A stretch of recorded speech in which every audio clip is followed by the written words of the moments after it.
क्योंकि आज की तारीख में जब सैफ अली खान पर जानलेवा हमला होता है तब एक भी मीडिया बड़ा घराना जो कॉरपोरेट है, गौदी है, उसे हेट क्राइम से कनेक्ट करने की हिम्मत नहीं रखता है। और आप हैरान होइएगा कि कहीं से भी किसी भी मीडिया घराने को कुमार विश्वास याद नहीं आए, कहीं से भी किसी ने। मैं कह रही हूँ मीडिया, यहाँ पे मीडिया जब मैं कह रही हूँ तो कॉर्पोरेट मीडिया, गोदी मीडिया और जो मीडिया घर दरवाजे तक पहुंचता है अखबारों की शक्ल में, किसी ने भी नहीं कहा कि कौन निशाने पे ले रहा था। और आज की तारीख में जब वहां का डॉक्टर कह रहा है कि वो तैमूर को लेकर अपने साथ आए, तो मुझे तो सिहरन हुई, मैं भी मां हूं, कि उस बाप के अंदर कितना खौफ रहा होगा कि वो ऑटो में गया और अपने 6 साल के बच्चे को लेकर गया, क्योंकि उसे डर था कि क्या हो सकता है। तो इस परसेप्शन बनानी, जो अवधारणा है कि मुसलमान ऐसे होते हैं, मुसलमान यानी लव जिहाद, मुसलमान यानी ये, मुसलमान यानी ये, ईसाई मतलब कन्वर्जन, ईसाई मतलब ये, ईसाई मतलब सोरोस, ये डेफिनेशन बिल्डअप कर दी है उसने। तो पूरी बेबाकी के साथ ये कहना चाहिए कि हम तो मीडिया हैं, आप गोदी और कॉर्पोरेट मीडिया हैं, आप राह अपनी तय कर चुके हैं, हम अपनी राह तय कर चुके हैं। और शायद आज उसी तरह की एक आजादी की लड़ाई चल रही है इस मुल्क में, क्योंकि इस मुल्क की जमहूरियत के ऊपर जो हिंदू राष्ट्रवाद का खतरा है, हिंदुस्तान कितना वाइब्रेंट है, यहाँ की जो लोकतंत्र है, यहाँ की जो जमहूरियत है, वो बगल में जो संसद है उसकी वजह से जिंदा नहीं है। वो इसलिए जिंदा है क्योंकि यहाँ पर ऐसे दीवानों की फौज है जो अपने आईन पर विश्वास रखते हैं, जो इस बात पे विश्वास रखते हैं कि भाईचारा होना चाहिए, जो इस बात पे विश्वास रखते हैं कि कहीं भी इनजस्टिस हो रहा है तो उसके खिलाफ आवाज उठाई जानी चाहिए। बेमानी सी हो गई है कि कौन सा वैकल्पिक है। एक पता है कि एक कॉरपोरेट और गोदी मीडिया है और बाकी मीडिया है, तो ये मुझे लगता है कि ये डेफिनेशन हमें रिजेक्ट कर देनी चाहिए आज की तारीख में कि हम अल्टरनेटिव मीडिया हैं। हमें ये दिल से और पूरी बुलंदी के साथ, मैं यूट्यूब चैनल एक चलाती हूँ जिसका नाम ही बेबाक भाषा है, तो पूरी बेबाकी के साथ ये कहना चाहिए कि हम तो मीडिया हैं, आप गोदी और कॉरपोरेट मीडिया हैं, आप राह अपनी तय कर चुके हैं, हम अपनी राह तय कर चुके हैं। और ये एक बहुत इम्पोर्टेंट मुकाम भी है, 2025 है, दिल्ली में बैठे हैं, चुनाव हो रहा है, चुनाव की तैयारी है। तो 3-4 चीज़ें जो मेरे जहन में हैं, जो मैं आपके साथ साझा करना चाहूँगी कि जिसे खुर्शीद साहब ने भी कहा, मुझे लगता है कि जमहूरियत में, डेमोक्रेसी में, लोकतंत्र में मीडिया का क्या भूमिका होगी, ये तकरीबन हम लोग जो हैं यहाँ पर और जो लोग सोशल मीडिया से जुड़े हैं, इंटरनेट से जुड़े हैं, वो हम सब जानते हैं कि जमहूरियत बिना मीडिया के संभव नहीं है। मीडिया के बिना, मीडिया अगर नहीं है, जिस भी मुल्क में मीडिया नहीं है वहाँ पर जमहूरियत नहीं है। ये अब डेफिनेशन किसी डिक्शनरी में लिखी है कि नहीं, लेकिन हमारे जहन में लिखी है और हमारा इतिहास, कम से कम भारत का इतिहास इस बात का गवाह है कि जितने लोगों ने भी आज़ादी के लिए संघर्ष किया, आज़ादी के लिए लड़ाई की, सब नेता होने के साथ साथ पत्रकारिता का काम कर रहे थे। अंबेडकर हों, गांधी हों, सारे लोग, सबको ये था कि हमें अपनी बात पहुंचानी है। और शायद आज उसी तरह की एक आज़ादी की लड़ाई चल रही है इस मुल्क में, क्योंकि इस मुल्क की जमहूरियत के ऊपर जो हिंदू राष्ट्रवाद का खतरा है, हिंदू नेशन का खतरा है, वो उसी तरह से छाया हुआ है, उसी तरह से उसने हर कोने और कोने कतरे पर कब्जा कर लिया है। शायद आज़ादी से पहले था कि नहीं पता नहीं, लेकिन आज हम तो ज़रूर फील करते हैं as a journalist, as a Indian citizen, as a Indian women, I feel it very strongly that the threat is of our survival. It is not only of Muslims, it is not only of Christians, it is not only of minority, it is of every individual who want to have a free and independent life. तो ये जो खतरा है ये बहुत तगड़ा है, और शायद इसी वजह से, इसी की जो डेफिनेशन है अगर हम थोड़ा और एक्सपैंड करें, जो भी फांसीवादी निज़ाम आता है देश में या दुनिया में, इतिहास इस बात का गवाह है, वो सबसे पहला हमला मीडिया पर बोलता है। और ये उसका टेस्ट केस है वो कि कितना बड़ा वो फासिस्ट है, कि जितना बड़ा फासिस्ट होगा उसको सच सुनना, उसको जनता की आवाज सुनना, उसको जनता से रूबरू होना सबसे ज्यादा दुश्वार होगा। अभी कुछ दिनों पहले फातिमा शेख की जन्म तिथि थी 9 जनवरी। तो उस दिन से लेकर उसके बाद रोजा लग्जमबर्ग का कत्ल हुआ था, उसे भी याद किया गया। आप देखिए कि जो एक जिस समय हम ये बात कर रहे हैं उस समय इस मुल्क में, हम तो दिल्ली में बैठे हैं लेकिन हम जानते हैं मुकेश चंद्राकर क्या काम कर रहे थे। मुकेश चंद्राकर किसी मोदी योगी से नहीं भिड़ रहे थे, सरकार के खिलाफ काम नहीं कर रहे थे, वो एक भ्रष्टाचार का केस उजागर कर रहे थे। यंग जर्नलिस्ट फ्रॉम छत्तीसगढ़,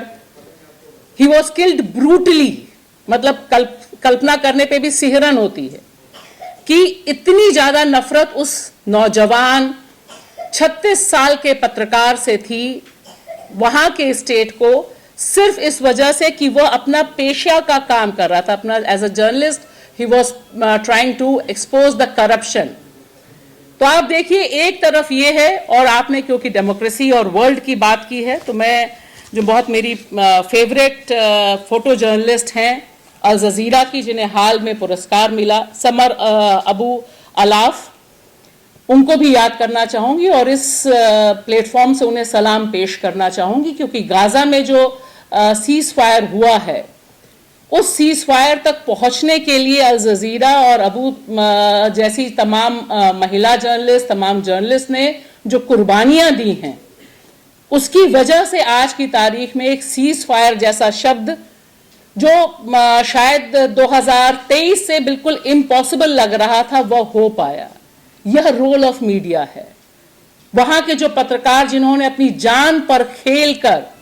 हकीकत को बयां किया, वो वीडियोस, फोटोज, विजुअल्स हम तक पहुंचाए, दुनिया तक पहुंचाए, जबकि वो टकरा रहे थे इजराइल और अमेरिका जैसे एक ऐसे बड़े पावरफुल ग्रुप से जिनके पास सारी टेक्नोलॉजी है। कल्पना कीजिए, मुझे तो बड़ी हैरानी होती थी सोच के कि ये कहां से इनको इतनी हिम्मत मिलती है, लेकिन शायद उनका कन्विक्शन डेमोक्रेसी और उससे भी बढ़कर ह्यूमैनिटी में था। उन्हें लग रहा था, मतलब ऐसे हम आप सबने भी देखे होंगे ये तमाम फोटोज, वीडियोस, जहां पर जर्नलिस्ट जिसने अपना बेटा खो दिया, अपनी पत्नी खो दी, लेकिन तब भी वह रिपोर्टिंग कर रहा था। शायद यही एक बहुत बड़ी तस्वीर है 2023 से लेकर 2025 तक जो जिंदा रही, कि दरअसल जर्नलिज्म यानी क्या है, कौन सिखा रहा, कोई बड़ा ग्रुप नहीं सिखा रहा था, ऐसे लोग सिखा रहे थे, ऐसे लोगों की वजह से जिंदा रहा। और शायद ऐसे लोगों की जमात भारत में भी बहुत तेजी से बढ़ी है। अगर आप 2014 से ऑनवर्ड्स आप देखें, जो मीडिया का रूप रंग बदला है, उसने बताया है कि भारत, हिंदुस्तान कितना वाइब्रेंट है। यहाँ की जो लोकतंत्र है, यहाँ की जो जमहूरियत है, वो बगल में जो संसद है उसकी वजह से जिंदा नहीं है। वो इसलिए जिंदा है क्योंकि यहां पर ऐसे दीवानों की फौज है जो अपने आईन पर विश्वास रखते हैं, जो इस बात पे विश्वास रखते हैं कि भाईचारा होना चाहिए, जो इस बात पे विश्वास रखते हैं कि कहीं भी इनजस्टिस हो रहा है तो उसके खिलाफ आवाज उठाई जानी चाहिए। तो ये एक बहुत इंपॉर्टेंट चीज मुझे लगती है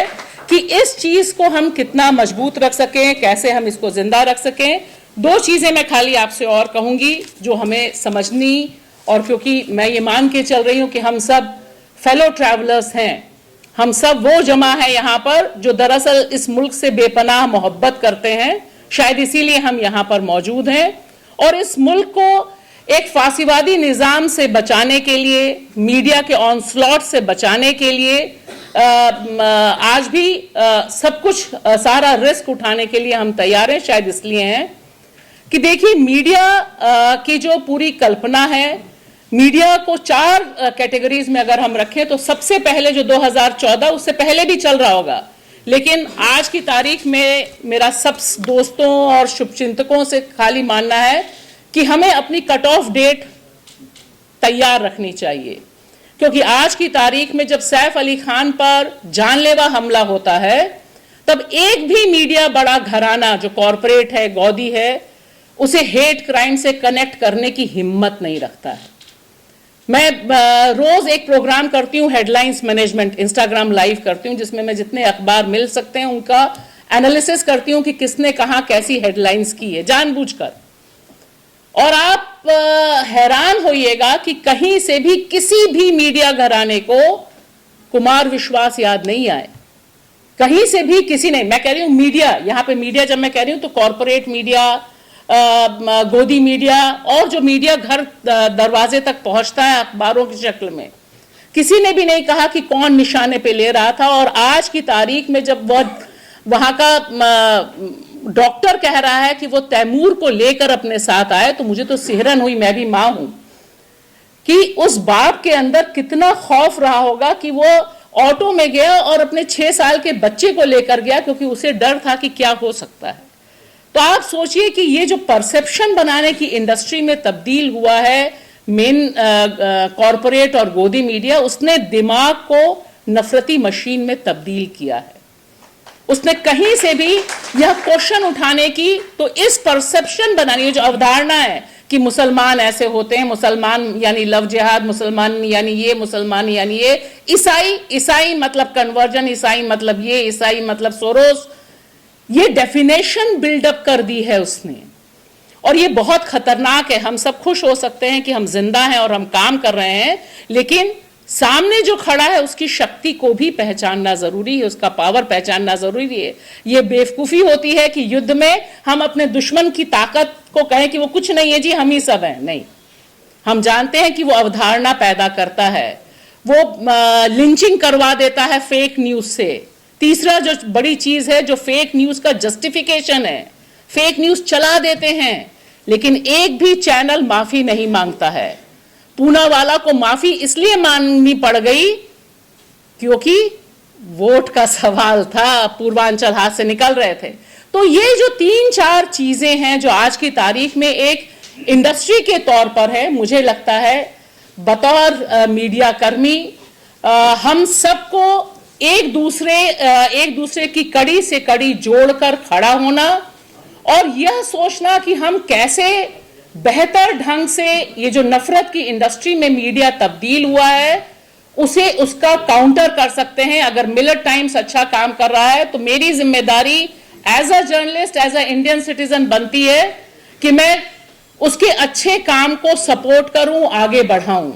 और मुझे लगता है जब तक हम ये एक कड़ी से दूसरी कड़ी नहीं जोड़ेंगे, हमारे पक्ष में बहुत पावर स्ट्रक्चर आ जाएगा, ऐसा नहीं होगा। हमारे अंदर रिजिलियंस है और मुझे लगता है कि हम सबको